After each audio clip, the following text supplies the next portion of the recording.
Hi అండి, అందరికీ నమస్కారము. నా పేరు గౌతమి. ఈ వీడియోలో అయితే నేను మీకు ఒక మంచి మనీ సేవింగ్ ఐడియా అయితే చూపిస్తానండి. అది కూడాను తక్కువ అమౌంట్తోనే.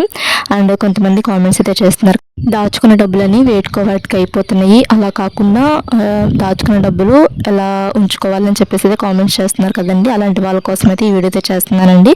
అంటే మనం దాచుకునే డబ్బుల్ని 2 పార్ట్స్ లాగా అయితే డివైడ్ చేసుకోవాలండి. అంటే ఇప్పుడు నేను 1 ఇయర్ మనీ సేవింగ్ ఐడియా అయితే చూపిస్తున్నానండి. ఒక సంవత్సరానికి ఇలా కనుక మీరు డబ్బులు ఇలా డివైడ్ చేసుకొని ఇలా దాచుకుంటే ఎంత మనీ సేవ్ చేసుకోవచ్చు, ఆ సేవ్ చేసుకున్న మనీ రెట్టింపు చేసుకోవాలనుకుంటే ఏం చేసుకోవచ్చు అనేది అయితే చెప్తానండి. అండ్ ఇప్పుడు 1 ఇయర్ మనీ సేవింగ్ ఐడియా అని చెప్పాను కదండి. అంటే 12 నెలలు ఉంటాయి. ఈ 12 నెలలు కూడాను మనకి ఒక్కొక్క నెలలో 30 రోజులు ఉంటాయి. 30 రోజుల నెలలో మనకి 4 నెలలు ఉంటాయి. 31 రోజుల నెలలో 7 నెలలు ఉంటాయి. ఫిబ్రవరి నెల ఒక నెల కదా, ఫిబ్రవరి నెలలో మనకి 28 రోజులు ఉంటాయి. మొత్తం కలిపి 12 నెలలు. ఈ 12 నెలలకి మొత్తం 365 రోజులు ఉంటాయండి. ఈ 365 రోజులు కూడాను 2 విధాలుగా దాచుకోవాలి. అంటే 365 రోజులు సంవత్సరం మొత్తం కూడాను